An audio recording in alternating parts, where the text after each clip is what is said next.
Hello guys! చాలా రోజుల తర్వాత మేమైతే మళ్ళీ చికెన్ కర్రీ చేసుకున్నామనమాట.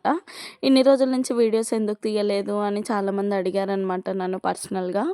బట్ ఎందుకు తీయలేదంటే మా మమ్మీ విలేజ్‌కెళ్లారు. సో, రావడానికి కొంచెం లేట్ అయింది. సో, అందుకనే డిలే చేశాము. మళ్ళీ మీతో చికెన్ కర్రీ షేర్ చేసుకోవడానికి మళ్ళీ వచ్చేసాను. ఇంకా రోజు అయితే వీడియోస్ అప్‌లోడ్ చేస్తూ ఉంటాను.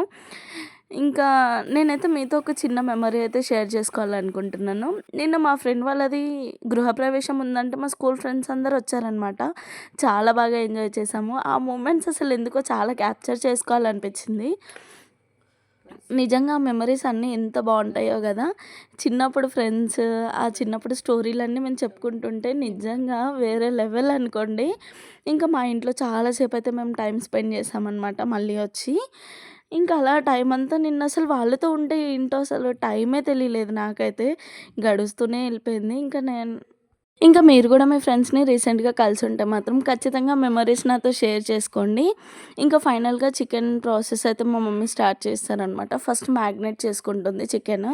అందులో ఏమేమి ఏసుకున్నారంటే ఉప్పు, కారం, పెరుగు, అల్లం వెల్లుల్లి పేస్ట్, కొంచెం ధనియాల పౌడర్, టర్మరిక్ పౌడర్ అండ్ లాస్ట్‌గా ఒక లెమన్ అనమాట. ఫస్ట్ ఇవన్నిటిని మిక్స్ చేసుకొని మ్యాగ్నేట్ చేసుకొని పక్కకు బాగా కలుపుకోవాలి. అప్పుడే పీస్‌కి మొత్తం మసాలా మొత్తం బాగా పడుతుందనమాట.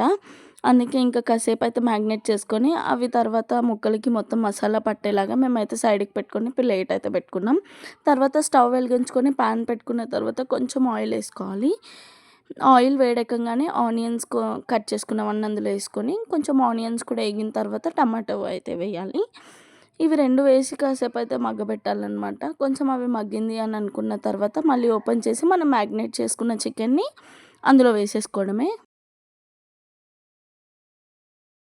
బాగా కలుపుకోవాలి. ఇంకా ఆనియన్స్ ఫ్లేవర్ అది కలిగి దానికి పట్టేలాగా. ఇంకా ఫైనల్‌గా చూసారు గదా! అలా కొన్ని వాటర్ ఏసుకొని మగ్గపెట్టుకొని, మా మమ్మీ అయితే ఎక్కువ ప్రిఫర్ చేసేది ఎవరెస్ట్ చికెన్ మసాలానే. ఇంకా మా మసాలానైతే వేసేసుకున్నామనమాట. అది వేసుకున్న తర్వాత వాసనొస్తుందండి. వేరే లెవెల్ అనుకోండి. చూస్తుంటేనే నాకు తినేయాలనిపిస్తుంది. అంత బావుంది గదా! లాస్ట్‌గా ఫైనల్‌గా నేనైతే దోసతో ట్రై చేశాను ఫస్ట్. చాలా బా వచ్చింది అనమాట. కర్రీ టేస్ట్‌కి, ఆ దోసకి చాలా బావుంది. కాంబినేషన్‌గా అనిపిచ్చింది. తర్వాత ఇంకా రైస్‌లో గూడా కలుపుకున్నాను. చాలా బావుందనమాట. టేస్టే కాదు లుక్ కూడా చాలా బావుంది కదా! ఒకవేళ మీరు కూడా ట్రై చేయాలనిపిస్తే ఖచ్చితంగా ఈ టైప్‌లో ట్రై చేయండి. చాలా బావుంటుంది. Please like, comment, share and subscribe. Thanks for watching. Bye.